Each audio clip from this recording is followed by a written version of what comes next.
देखने को मिला है कि जो अरविंद आर थे आज देश के लिए अपनी शहादत दिए हैं और इस तमाम क्षेत्र के लोग छोटे बड़े और बड़े पैमाने पे यहाँ श्रद्धांजलि के लिए उपस्थित हैं। इस पे क्या कुछ कहना चाहेंगे?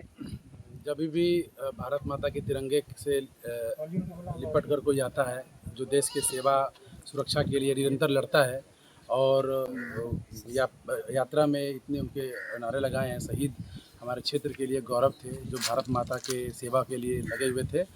और जैसे सूचना मिली कल, तब से ही हम लोग तैयारी में थे। मालीपुर में कम से कम सैकड़ों की संख्या में उनके पार्थिव शरीर पर हम सभी ने पुष्प अर्पित करके उनकी इस शहादत को हम लोगों ने नमन किया और वहाँ से लेकर के लगभग 6-7 किलोमीटर की यात्रा तय करते हुए तुर्की दौलत गांव में हम लोग आए हुए हैं। और आप समझ सकते हैं कि कोई भी व्यक्ति जब एक सामान्य रूप से कोई व्यक्ति जब अपना शरीर छोड़ता है और कोई व्यक्ति जब देश की सेवा करने के बाद कोई व्यक्ति शरीर छोड़ता है, उस समय उसका जो शहीद होने का जो दर्जा है कहीं ना कहीं गांव के सम्मान में भी वो आगे बढ़ता है। आज देख करके ये गौरव महसूस हो रहा है कि इस तरीके का अभी एक बोल लेकिन मिल पाएगा, उसके लिए क्या कुछ करना पड़ेगा? देखिए, सबसे पहले तो देश है और देश से भारत माता से हम लोग की पहचान है। और शुरू से ही जब भी कोई सेना का जवान बॉर्डर पर हम लोग की सुरक्षा के लिए दिन रात अपने परिवार को, अपनी पत्नी, अपने बच्चों और अपने माता पिता को त्याग करके हरनिश वो अपनी हम लोग की सुरक्षा में लगा रहता है। और जब ऐसी कोई घटना होती है कि जब वो हम लोग के बीच में नहीं रहते हैं तो निश्चित तौर पर पूरे समाज के साथ साथ देश में एक शोक की लहर जाग उठती है।